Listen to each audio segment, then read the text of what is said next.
और उसके अंदर हमने ये बात पढ़ी थी कि बैटरी के अंदर एक एफिशिएंसी होती है या बैटरी के अंदर एबिलिटी होती है कि जितनी एनर्जी बैटरी की रेजिस्टर के अंदर डिसिपेट होती है, बैटरी उतनी ही एनर्जी वापस रिस्टोर कर सकती है। तो बैटरी की एनर्जी रिस्टोर करने वाली जो सलाहियत होती है उसको हम कहते हैं कि ये जो है ये ईएमएफ है। ईएमएफ का मकसद होता है वर्क पर यूनिट चार्ज, और वो वर्क जो किसी भी चार्ज के ऊपर किया जाता है जिसके नतीजे में वो चार्ज बैटरी के अंदर निगेटिव टर्मिनल से पॉजिटिव टर्मिनल की तरफ फ्लो करती है, तो ऐसे वर्क को हम कहते हैं कि ये ईएमएफ है। ठीक है, कल हमने उसका फार्मूला पढ़ा था और यहाँ तक हमने बात डिस्कस की थी कि ईएमएफ जो होती है वो बराबर होती है टर्मिनल पोटेंशियल प्लस जो है वो लास्ट वोल्टेज के। और हमने ये भी डिस्कस किया था कि जब कोई भी बैटरी करंट प्रोवाइड करती है तो जो टर्मिनल पोटेंशियल होता है वो लेस देन ईएमएफ होता है। ठीक है, यहाँ तक हमने डिस्कस किया। अब यहाँ पे एक बात मैं बताना भूल गया था कि जब बैटरी अपने अंदर चार्जेस को फ्लो करवाती है from negative terminal to the positive terminal, तो बैटरी उन चार्जेस को एनर्जी देती है। तो ये बैटरी एनर्जी लाती कहां से बेटा? तो बैटरी के अंदर होते हैं केमिकल्स, जैसे इलेक्ट्रोलाइट्स होते हैं वो केमिकल्स होते हैं। इसलिए जब बैटरी के अंदर करंट फ्लो करता है तो बैटरी के अंदर केमिकल रिएक्शंस होते हैं, और उन केमिकल रिएक्शंस होने की वजह से एनर्जी रिलीज होती है, और वही एनर्जी बैटरी ईएमएफ के अंदर यूटिलाइज करती है। तो आप कह सकते हैं कि बैटरी जो होती है वो एक्चुअली केमिकल एनर्जी को कन्वर्ट करती है इलेक्ट्रिकल एनर्जी के। इसी तरह से जो जनरेटर होता है वो भी सोर्स ऑफ ईएमएफ है। तो जो कोई भी सोर्स ऑफ ईएमएफ होता है वो वही काम करता है जो कल हमने ईएमएफ के बारे में पढ़ा था। जब जनरेटर को हम घर के सर्किट के साथ कनेक्ट करते हैं तो जनरेटर चार्जेस को एनर्जी देके भेजता है। जब जैसे अभी जनरेटर चल रहा है तो ये चार्जेस को एनर्जी देके इनके अंदर लोड के अंदर भेज रहा है, और यहाँ से ये करंट वापस जा रहा है जनरेटर के पास। जनरेटर एनर्जी दे रहा है, ये करंट आ रहा है, यहाँ पे एनर्जी डिसिपेट हो रही है और चार्जेस वापस खाली होके जनरेटर के पास जा रहा है। जनरेटर फिर उनको एनर्जी देता है जैसे बैटरी देती है। तो जनरेटर ये एनर्जी कहां से लाता है? जनरेटर के अंदर होती है मैकेनिकल एनर्जी, और मैकेनिकल एनर्जी कहां से आती है? उस फ्यूल से आती है जो फ्यूल उसके अंदर बर्न हो। उस फ्यूल की जो केमिकल एनर्जी है वो मैकेनिकल एनर्जी में जाती है, और मैकेनिकल एनर्जी किस में चली जाती है? इलेक्ट्रिकल एनर्जी में। एक आपके बुक में टर्म इस्तेमाल किया गया थर्मोकपल के बारे में। अब ये थर्मोकपल क्या होती है? थर्मोकपल एक मेटल की एक छोटी सी रॉड होती है जो हीट एनर्जी को कन्वर्ट करती है इलेक्ट्रिकल एनर्जी। मींस ये जो ईएमएफ बनती है थर्मोकपल में हीट एनर्जी से ईएमएफ बनती है, जनरेटर में मैकेनिकल एनर्जी से ईएमएफ बनती है, और जो बैटरी होती है उसमें केमिकल एनर्जी से ईएमएफ बनती है। तो कल हमने यहाँ तक डिस्कस किया था बेटा कि when battery is supplying current बेटा, when battery is supplying current बेटा, जब बैटरी करंट दे रही है बेटा, जब बैटरी करंट दे रही होती है तो ईएमएफ का हम ये फार्मूला इस्तेमाल करते हैं। जो बैटरी की ईएमएफ होती है वो टर्मिनल पोटेंशियल और किस में यूटिलाइज होती है बेटा? लास्ट वोल्टेज में। ये टर्मिनल पोटेंशियल जो बाहर मिलता है, ये लास्ट वोल्टेज जो अंदर लूज हो चुका है। तो आप यहां से करते हैं कि terminal potential is equal to E minus I R, means terminal potential less than EMF होता है। लेकिन जरूरी नहीं है कि टर्मिनल पोटेंशियल हमेशा ईएमएफ से कम हो। टर्मिनल पोटेंशियल ईएमएफ के बराबर भी हो सकता है, टर्मिनल पोटेंशियल ईएमएफ से कम भी हो सकता है, और टर्मिनल पोटेंशियल ईएमएफ से ज्यादा भी हो सकता है। ठीक है। अब ये ज्यादा क्या होता है बेटा? अब ये तब होता है जब बैटरी को चार्ज किया जाता है। When battery is being charged, जब बैटरी को चार्ज किया जाता है तो terminal potential greater than EMF होता है। अब ऐसा क्यों होता है? और ये फार्मूला इस्तेमाल किया जाता है, EMF is equal to V minus I R, या टर्मिनल पोटेंशियल होता है ई प्लस आई आर। देखिए दो फार्मूले हुए, एक ये फार्मूला हुआ, एक ये फार्मूला हुआ। दोनों फार्मूलास एक के अंदर प्लस है, एक के अंदर माइनस है, दोनों में फर्क है। ये फार्मूला तब इस्तेमाल होगा जब बैटरी करंट दे रही होती है, और ये फार्मूला तब इस्तेमाल होगा जब बैटरी चार्ज हो रही। तो जब बैटरी चार्ज हो रही है तो टर्मिनल पोटेंशियल क्यों ज्यादा देना पड़ता है? बेटा टर्मिनल पोटेंशियल का मकसद होता है वो पोटेंशियल जो बाहर के टर्मिनल्स पे दिया जाता है। जब बैटरी करंट दे रही है तो बाहर के टर्मिनल्स पे हम वो ले रहे होते हैं। जब बैटरी को चार्ज करेंगे, सपोज करें बैटरी की ईएमएफ है 12 वोल्ट, अब बैटरी की ईएमएफ खत्म क्यों होती है? जब हम कहते हैं ना बैटरी के अंदर केमिकल रिएक्शंस होते हैं और वो रिएक्शन होते रहते हैं, एनर्जी रिलीज करते हैं और उससे ईएमएफ बनती रहती है और ये करंट चलता रहता है। तो बेटा केमिकल रिएक्शंस की एक लिमिट होती है, एक टाइम के बाद वो केमिकल रिएक्शन खत्म हो जाता है। जब केमिकल रिएक्शन खत्म हो जाते हैं तो बैटरी की ईएमएफ की सलाहियत खत्म हो जाती है, फिर बैटरी करंट को फ्लो नहीं करवा सकती। हम कहते हैं बैटरी डिस्चार्ज हो गई। फिर जब हम बैटरी को चार्ज करते हैं,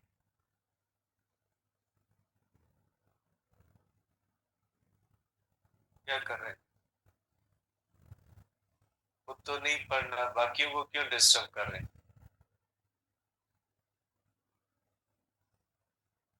तो बेटा जब बैटरी चार्ज होती है तो वो एनर्जी जो केमिकल्स लूज कर चुके हैं, केमिकल रिएक्शन रिवर्स होते हैं, और जब केमिकल रिएक्शन रिवर्स होता है ना तो वो अपने अंदर एनर्जी गेन करता है। फिर जब वो बैटरी चार्ज हो जाती है तो उसके केमिकल रिएक्शन रिवर्स होके फिर एक्टिव हो जाते हैं और फिर वो एनर्जी देने के एबल हो जाते हैं, फिर बैटरी हम यूज करते हैं। ठीक है। तो ये ध्यान में रखिएगा बेटा कि अगर कोई भी बैटरी है उसकी ईएमएफ 12 वोल्ट है, तो जिस तरह से वो करंट देते हुए इंटरनल रेजिस्टेंस लॉस का सबब बनती है, इसी तरह से बैटरी को चार्ज करते हुए भी इंटरनल रेजिस्टेंस से करंट फ्लो करता है।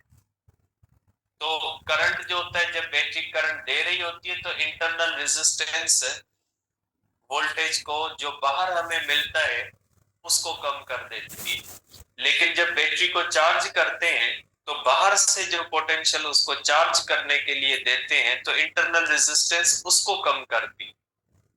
इसलिए अगर 12 वोल्ट की बैटरी को चार्ज करना है तो 12 वोल्ट से वो चार्ज नहीं होगी, क्योंकि अगर 12 वोल्ट को 12 वोल्ट से चार्ज करोगे तो इंटरनल रेजिस्टेंस की वजह से सम लॉस हो जाएगा, 12 वोल्ट उसके अंदर स्टोर नहीं होगा, तो हमें उसके लिए 12 वोल्ट से ज्यादा देना पड़ेगा। इसलिए टर्मिनल पोटेंशियल ग्रेटर देन होता है चार्जिंग के।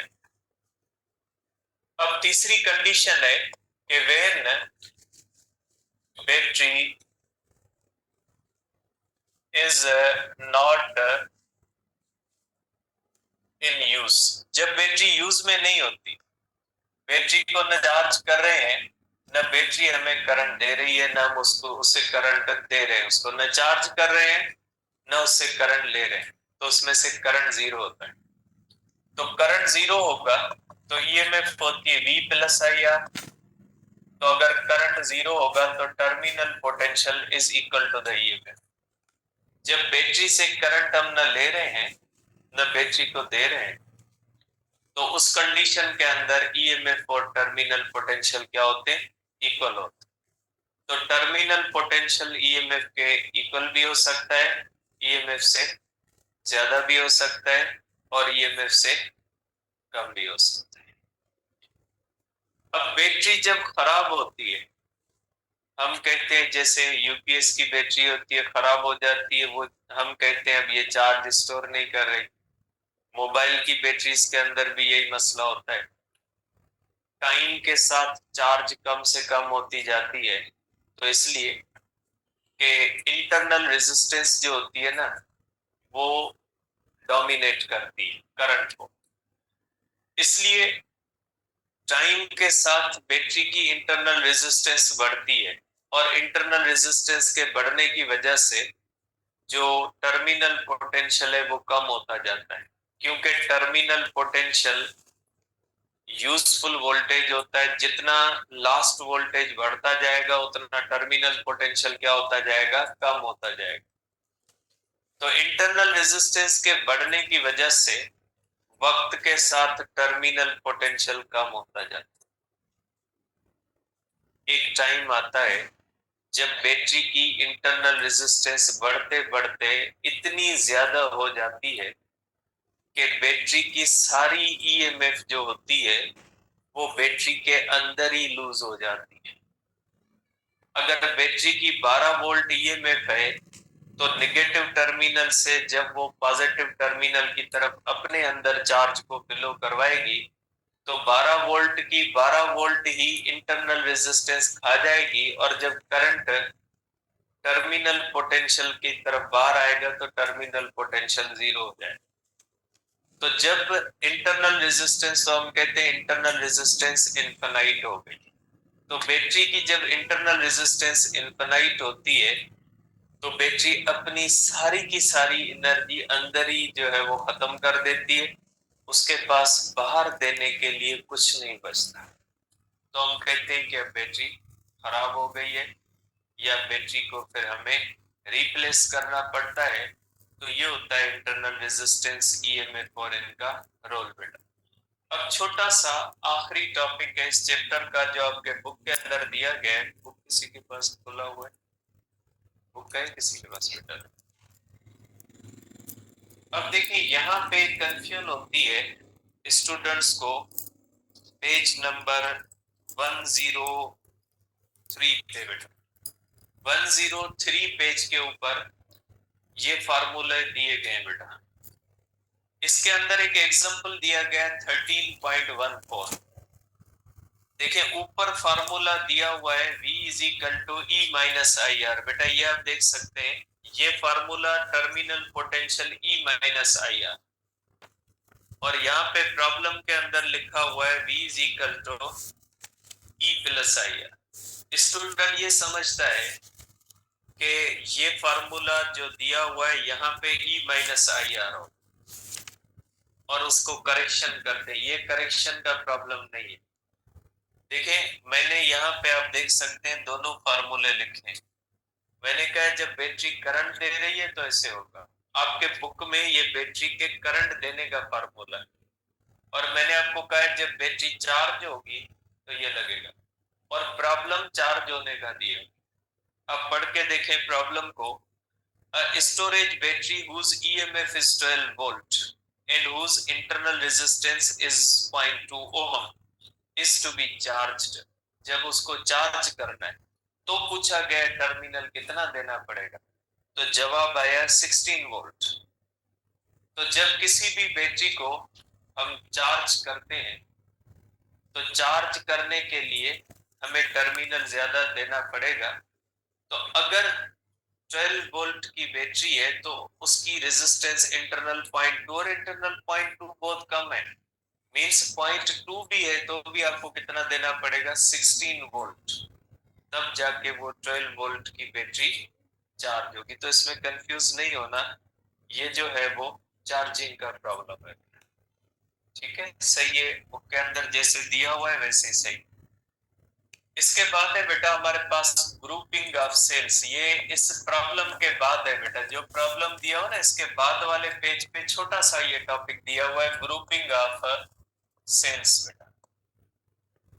अब ये सेल क्या होता है, बैटरी क्या होती है? बैटरी बड़ा सेल होती है और बैटरी का जो छोटा यूनिट होता है वो सेल कहलाता है। ठीक है, बैटरी सेल की कॉम्बिनेशन से बनती है। आप कह सकते हैं कि battery is combination of cells, cell को कंबाइन करके बैटरी बनाई जाती है। ये सेल छोटा यूनिट होता है बैटरी का जो छोटी छोटी ईएमएफ बनाता है। 12 वोल्ट की बैटरी जो कार के अंदर लगती है उसमें 12 सेल होते हैं, हर सेल 1 वोल्ट ईएमएफ बनाता है, तो सेल छोटी बैटरी होती है बेटा। अब इसके अंदर जो पहली कॉम्बिनेशन है बेटा वो होती है सीरीज कॉम्बिनेशन। बेटा सीरीज कॉम्बिनेशन ये होती है कि बैटरीज को आपस में इस तरह से कंबाइन किया जाता है, एक बैटरी के पॉजिटिव टर्मिनल को दूसरी बैटरी के नेगेटिव टर्मिनल से कंबाइन करते हैं और इस तरह से बेटा हम कहते हैं कि इस तरह से इनको कंबाइन किया जाता है। जैसे फॉर एग्जांपल 2 या 3 बैटरीज हैं आपके पास, ये पॉजिटिव टर्मिनल नेगेटिव टर्मिनल, दूसरी बैटरी है अगर इस तरह से ये पॉजिटिव टर्मिनल नेगेटिव टर्मिनल, तो पॉजिटिव और नेगेटिव टर्मिनल को आपस में मिलाया जाता है। तो ऐसा होता है कि जो चार्जेस होती है ना वो इस तरह से जब फ्लो करती है तो इसकी ईएमएफ लेती है, वही चार्ज इसमें से फ्लो करती है तो इसकी ईएमएफ लेती है। तो होता ये है कि जब सीरीज में हम कनेक्ट करते हैं, सपोज करें इसकी 1 वोल्ट है, इसकी अगर 1 वोल्ट है, इसकी 1 वोल्ट है, इसको अगर हम किसी भी रेजिस्टर से कनेक्ट करेंगे तो रेजिस्टर से जो करंट गुजरेगा उसका पोटेंशियल कितना होगा, 3 वोल्ट। तो इस कंडीशन के अंदर ईएमएफ बढ़ती है, EMF is equal to E1 plus E2 plus E3। अगर इसकी ईएमएफ 1 वोल्ट है, 1 वोल्ट है, 1 वोल्ट है, तो रिजल्टेंट ईएमएफ कितनी हो जाएगी, 3 वोल्ट हो। तो इस कंडीशन के अंदर आप कह सकते हैं कि जब किसी भी बैटरीज को आपस में सीरीज में कनेक्ट करते हैं तो उनकी ईएमएफ जो होती है वो बढ़ती है, जबकि करंट सेम रहता है, करंट सब में से सेम आएगा, करंट पे कोई भी फर्क नहीं पड़ेगा, INO। जबकि इंटरनल रेजिस्टेंस बढ़ेगी इस तरह से, क्योंकि वही करंट एक ही इंटरनल रेजिस्टेंस को फेस करेगा, दूसरे को, तीसरे को, तो इंटरनल रेजिस्टेंस बढ़ेगी। दूसरी कॉम्बिनेशन होती है बेटा पैरेलल कॉम्बिनेशन।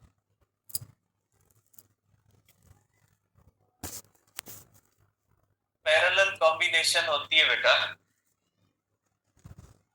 जब ये पैरेलल कॉम्बिनेशन हम करते हैं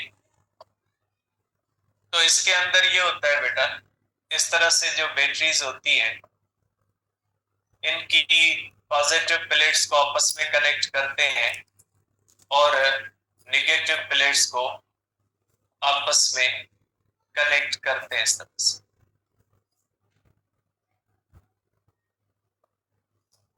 पॉजिटिव और नेगेटिव प्लेट्स को अगर इस तरह से बेटा कनेक्ट करेंगे